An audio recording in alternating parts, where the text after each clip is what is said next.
മക്കളെ, ഈ വീഡിയോ ഒന്ന് കണ്ടോക്കിയാ. ആരാന്ന് പോലും അറിയാത്ത ഒരാൾക്ക് ആ ചേച്ചി തന്റെ ശരീരത്തിലെ ഒരു അവയവമായ കരള് പകുത്ത് നൽകുകയാണ്. ഇപ്പൊ രക്തബന്ധങ്ങൾ പോലും ചെയ്യാൻ മടിക്കുന്ന ഒരു കാര്യമാണ് ആ ചേച്ചി ചെയ്യുന്നത്. ആ മനസ്സിനിരിക്കട്ടെ ഒരു ബിഗ് സല്യൂട്ട്. എന്തായാലും വീഡിയോ ഒന്ന് കണ്ടോക്കിയാ. ഇപ്പോൾ ഞാൻ എന്റെ കരൾ ഒരാൾക്ക് കൊടുക്കുകയാണ്. ചാലക്കുടിയിലുള്ള ഒരാൾക്കാണ്, യാതൊരു പരിചയമില്ല. അപ്പൊ എന്തായാലും 10 ദിവസത്തിനുള്ളിൽ സർജറി ഉണ്ടാവും. എന്റെ കരളിന്റെ ഒരു ഭാഗം 60% ഞാൻ ഒരു പരിചയമില്ലാത്തൊരു വ്യക്തിക്ക് കൊടുക്കുവാണ്. വന്നപ്പോ നല്ലൊരു പരിപാടിയാണ് കണ്ടത്.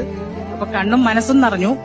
പിന്നെ ഇവിടെയുള്ളവരെല്ലാരും എന്നെ അന്വേഷിച്ചു എന്നപ്പോൾ അതിലേറെ എനിക്ക് സന്തോഷമായി. എനിക്കൊരു കുഴപ്പമില്ലാണ്ട് നിങ്ങളുടെയൊക്കെ പ്രാർത്ഥന കൊണ്ട് ഞാൻ ഇവിടെ തിരിച്ചു വന്നു. ഡോക്ടർ പറഞ്ഞു എന്നെ ചെക്കപ്പ് നടത്തിയപ്പം കരള് വളരാൻ തുടങ്ങി, പൂർണ്ണ ആരോഗ്യമായിട്ടിരിക്കുന്നു. വളരെ സന്തോഷം. അതിലെനിക്ക് ഏറ്റവും സന്തോഷമായത് രാവിലെ 7:45 സർജറി തുടങ്ങി, രാത്രി 9:30 കഴിഞ്ഞത്. കഴിഞ്ഞ് എനിക്ക് ബോധം വന്നപ്പോൾ ആദ്യം ഞാൻ ചോദിച്ചത്, ഞാൻ കരള് കൊടുത്താൽ രക്ഷപ്പെട്ടോന്ന് എങ്ങനെ ഉണ്ടെന്ന് ചോദിച്ചു. കരള് കൊടുത്താൽക്ക് ഒരു കുഴപ്പമില്ല, നന്നായിരിക്കുന്നു എന്ന് പറഞ്ഞു. ഇനി എന്നെ കൊണ്ടാകാവുന്ന സഹായങ്ങള് ഏതൊരു വ്യക്തിക്കും ഞാൻ ചെയ്യും. അതെന്റെ മരണം വരെ ഉണ്ടാവും. എന്തായാലും ചേച്ചി ചെയ്തത് സ്വന്തം കുടുംബങ്ങൾ പോലും ചെയ്യാത്തൊരു കാര്യമാണ്. ആ നല്ല മനസ്സിന് ദൈവം അനുഗ്രഹിക്കട്ടെ. ഇതെല്ലാവർക്കും നല്ലൊരു മാതൃകയാവട്ടെ.